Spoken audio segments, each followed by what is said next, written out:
From the earliest cave paintings to the complex GPS systems of today, humanity has always possessed an inherent need to map the world, to understand its boundaries, its dangers, its possibilities. We crave orientation, a sense of place within the vast unknown.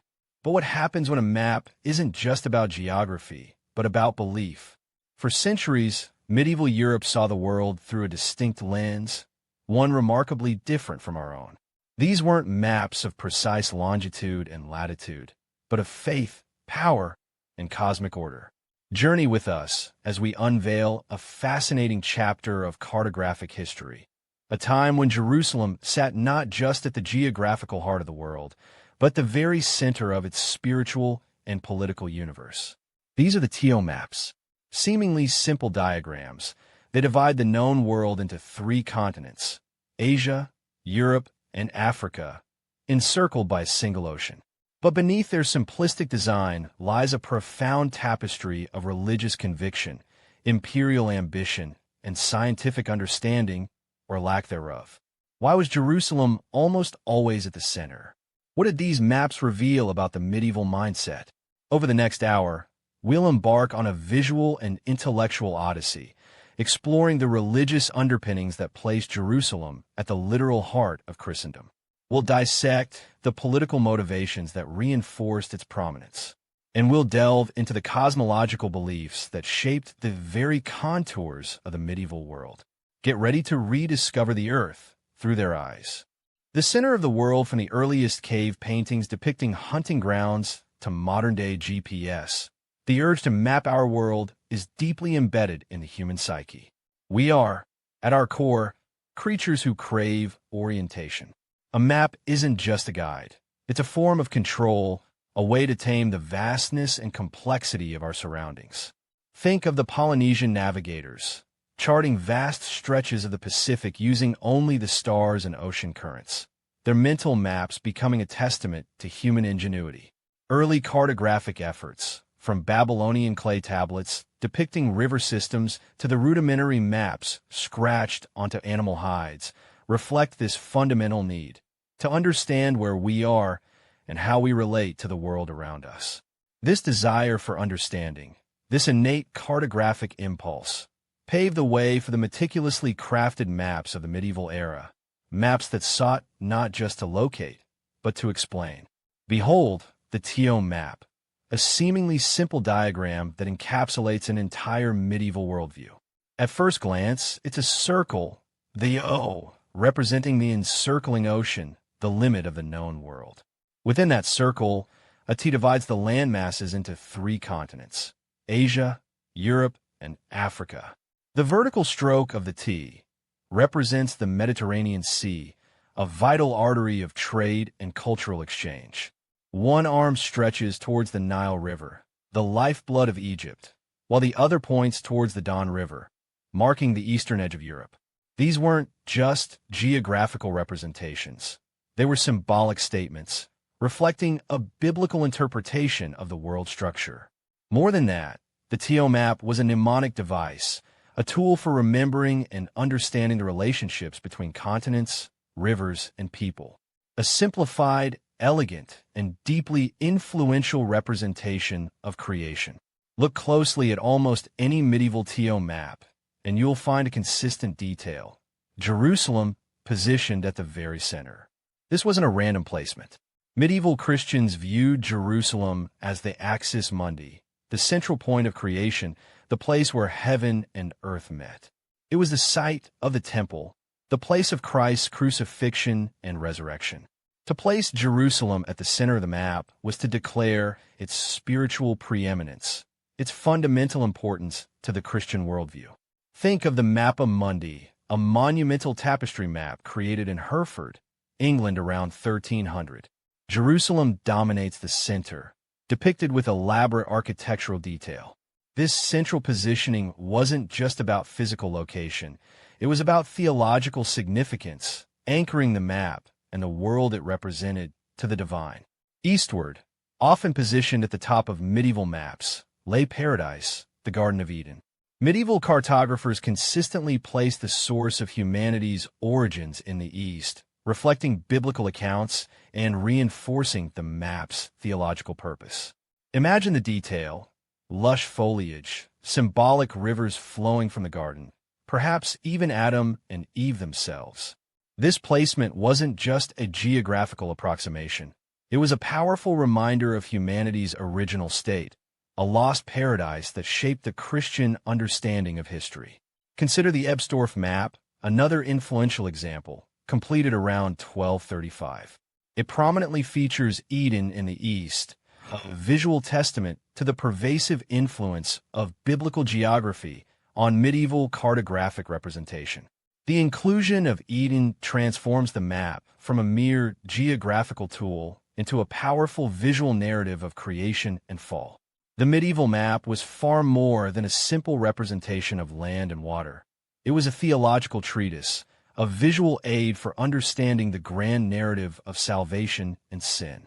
Each element, from Jerusalem at the center to Eden in the east, served a purpose within this larger framework. The map became a microcosm of the Christian cosmos, reflecting God's creation and humanity's place within it. Imagine a monk studying a TO map, using it to visualize the biblical story, tracing the journey from Eden to the Holy Land, from creation to redemption.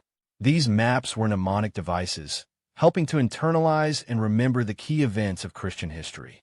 They reinforced the idea that geography was intertwined with divine purpose, that the physical world was a stage for the unfolding drama of salvation. In the medieval world, knowledge was power, and the creation and control of maps was a significant tool for wielding that power.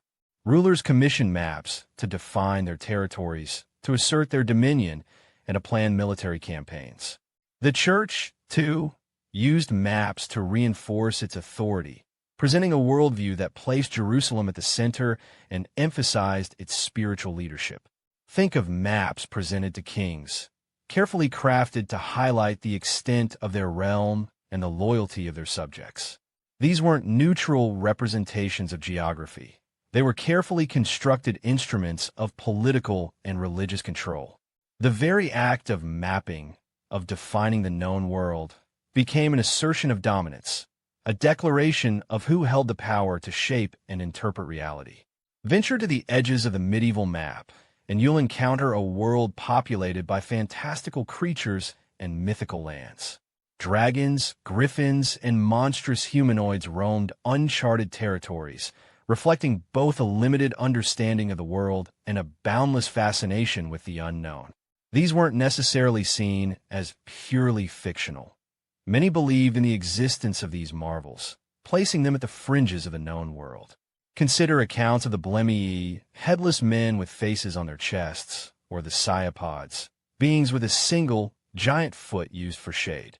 These elements added a sense of wonder and mystery to the map, transforming it from a purely functional tool into a portal to the imagination, a testament to the enduring human desire to explore the limits of possibility. The Ora Linda book, while not a traditional map, contains similar elements of fantasy and historical inaccuracies, showing the fascination with the world beyond what was known. The Renaissance witnessed a profound shift in map-making, driven by the invention of the printing press. No longer confined to painstakingly hand-drawn copies, maps could now be mass-produced, democratizing geographical knowledge and fueling exploration. Imagine the impact. Suddenly, maps became more accessible, more accurate, and more widely distributed. The static, symbolic representations of the medieval era began to give way to more realistic and geographically precise depictions of the world. Think of the works of Martin Waldseemüller, whose world map of 1507 was one of the first to name the continent of America. The transition from parchment to print marked a watershed moment, transforming cartography from a closely guarded secret into a dynamic and evolving field, paving the way for the modern maps we use today. The age of exploration demanded more accurate maps, and printing provided the key to unlocking that potential. For centuries, Jerusalem stood firmly at the heart of the world, at least on European maps. But as the 15th century gave way to the 16th, a seismic shift began to ripple through the very foundations of their understanding. The age of exploration, fueled by intrepid explorers like Columbus and Magellan, shattered the confines of the known world. New continents emerged, dwarfing the imagined scale of Asia, Africa, and Europe. Suddenly, the neat symmetry of the TO map felt inadequate.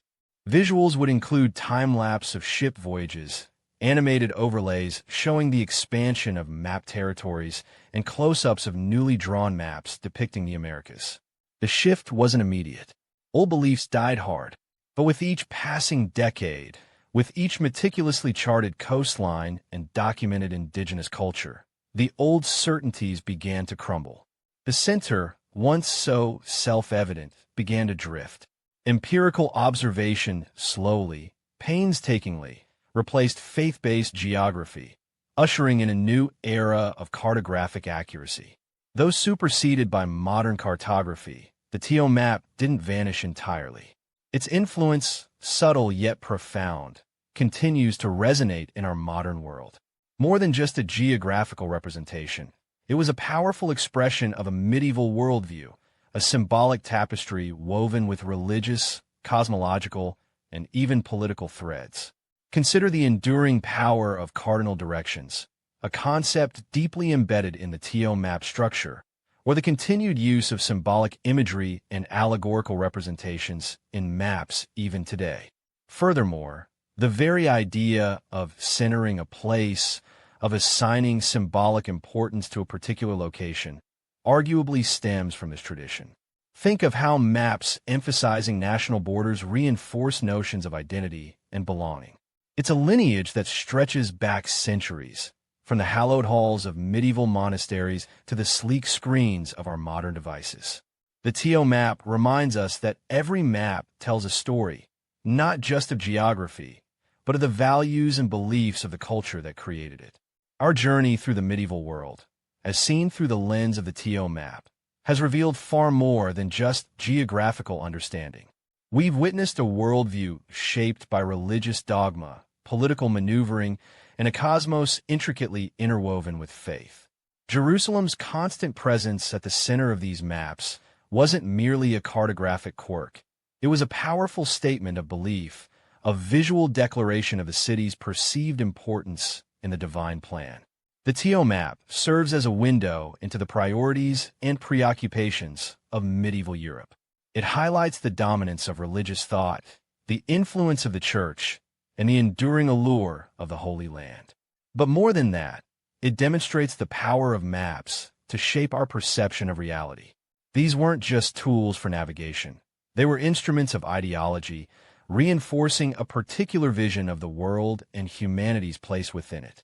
Even today, maps continue to influence our understanding of global power dynamics, cultural narratives, and environmental realities.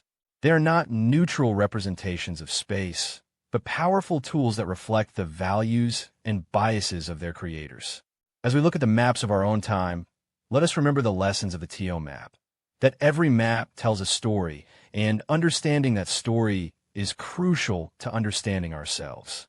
The medieval world may be long gone, but the human need to map our existence and the power of those maps to shape our beliefs remain as vital as ever.